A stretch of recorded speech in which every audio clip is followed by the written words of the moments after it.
Alright, so this week I've got a pretty interesting little trick for reducing noise in a photograph. And this is actually a lesson from my Photoshop CS3 Channels DVD that just came out not too long ago. So, here I have an image that I shot out in Las Vegas. It's the Bellagio Casino. And if I double-click my zoom tool and get it to 100% here, you can see that there is an insane amount of noise going on in the sky here. And even inside the subject and everything like that. It's really not looking all that great.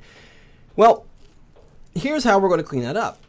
I'm going to go over here into my channels panel here, and I'm just going to toggle through, and you can see, let me go back to 100% here.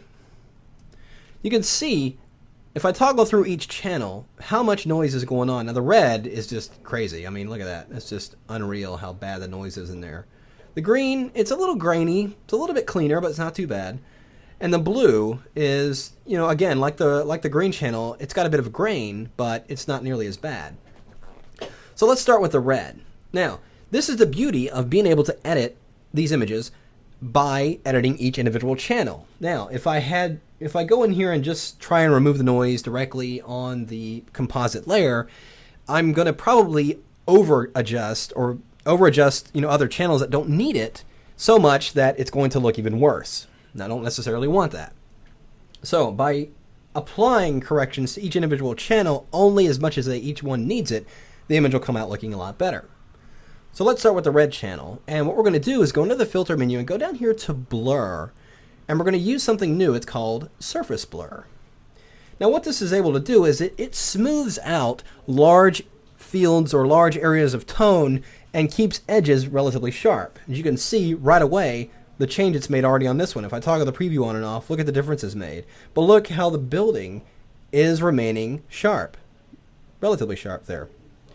So I can increase this, maybe threshold a little bit, and I'm just going to push it up to about 15, maybe even a little bit higher, just until those really dark areas start to kind of go away. Maybe about 18 will look pretty good. Then we'll click OK. So let's go down to the green channel. We know that we don't need to apply that much of a correction. I am going to go ahead and use that same filter, but I don't need to apply nearly as much as I did on the last one. We'll drop this threshold back down to 10. We'll toggle that on and off, and that alone makes a huge difference right there. So we'll go ahead and leave that at that. And we'll go down here to the blue channel, and let's do the same thing once again. It's perhaps overcompensating a little bit, so let's drop the radius down to about 8. We'll toggle that on and off. Smooths it out quite a bit. Not just in the sky, but look over here in the tree. If I hold down my space bar, I can actually move around inside the image while still inside my filter window. But if I toggle that preview on and off, look at the difference it's making. You know, in these dark areas and everything like that, that noise is going away, but still keeping those sharp edges. That's the beauty here. If we were just running a simple Gaussian blur or something simple like that, it would blur out the entire image. We have a great deal more control by doing it this way. So I'm going to go ahead and click OK. Now let's go ahead and click on our composite channel and see what we've got here.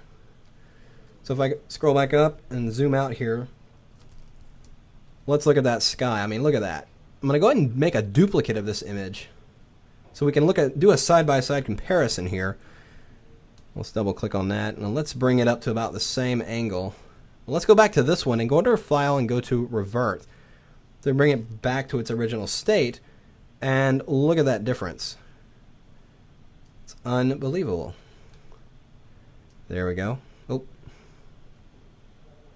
So you can see that difference there, making quite a big difference just by running that filter with various settings on each individual channel. Again, if we'd run that filter directly on the image, we would have gotten a different result, and probably one we weren't looking for. So there we go. We can see a comparison there.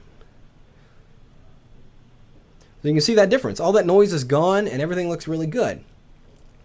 And I've done that just on the channels. Well, let's take it a little bit further. Now I've got the noise is taken care of, but this looks a little bright. It looks a little overexposed, doesn't it? Well, most people tell you on a simple overexposed image, you can duplicate the layer, run a multiply blend mode, and it will darken it up. The problem is it's going to darken up everything. What I need to do here is that I just need the lightest areas darkened up. There are shadow areas in here and other things like that. I don't necessarily need to darken up.